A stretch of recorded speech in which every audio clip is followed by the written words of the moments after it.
This bill is set down for second reading forthwith. Call on Government Order for Day number 1.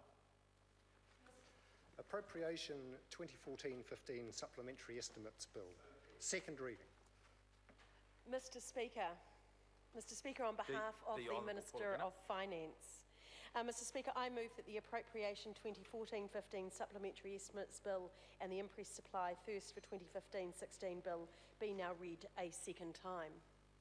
The Appropriation 2014-15 Supplementary Estimates Bill relates to the financial year about to end on 30 June 2015 and seeks parliamentary authority for variations to appropriations authorised by the Appropriation 2014-15 Estimates Act 2014 and for new appropriations that were not in that Act.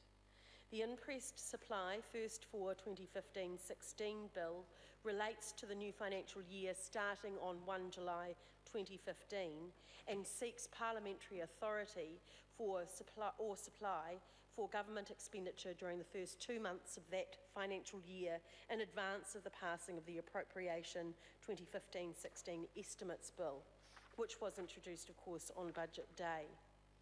I thank, on behalf of the Minister, the Finance and Expenditure Committee and the Intelligence and Security Committee for their prompt consideration of the supplementary estimates. Budget 2015 was delivered against a backdrop of sustained economic growth, rising wages, more jobs, low inflation and low interest rates. It focused on sticking to a plan that's working, careful management of public spending going hand in hand with investment in public services and support for the country's most vulnerable. Budget forecasts show an annual GDP growth of 2.8% on average over the next 4 years, keeping New Zealand among the faster growing developed economies. And that growth, of course, is working for New Zealanders. By mid-2019, a further 150,000 people are forecast to be in work, and the average wage is expected to rise by $7,000 to $63,000 a year. Unemployment is expected to drop below 5% in the next 2 years and then fall further. Inflation and interest rates are expected to be significantly lower than previously forecast. This is good news, of course, for consumers because their income goes a bit further. But as I've outlined previously, lower than expected inflation is impacting on the government's revenue. The budget forecast a deficit for $684 million for 2014-15, which is $2.2 billion less than last year's deficit. But things are already changing. A surplus of $176 million is expected in 2015-16, with increasing surpluses in following years. Of course, these are forecasts with some degree of uncertainty around them, you may have noticed.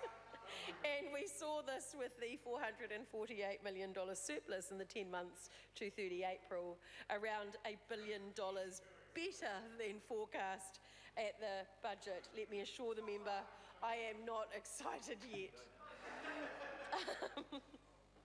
The surplus target has been successful in applying greater discipline to government spending, which has turned the government's books around, and the fiscal outlook remains very positive.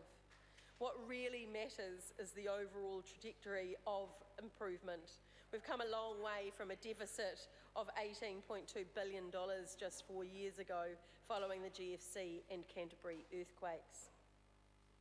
And we are focused on ensuring that trajectory continues by delivering better public services, which will reduce vulnerable New Zealanders' long-term dependence on government interventions.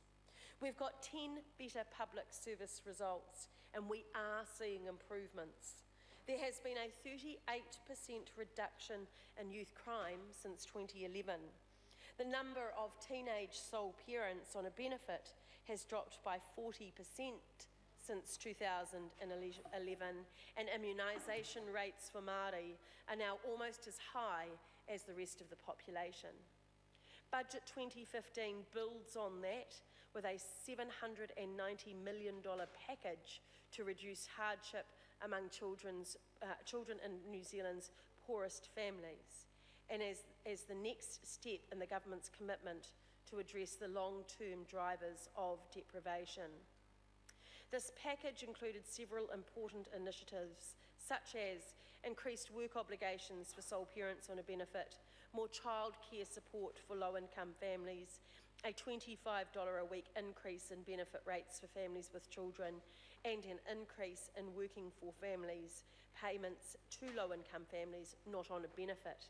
And that entire package really is getting to targeted at around 160,000 families with 300,000 children earning less than $36,350 a year.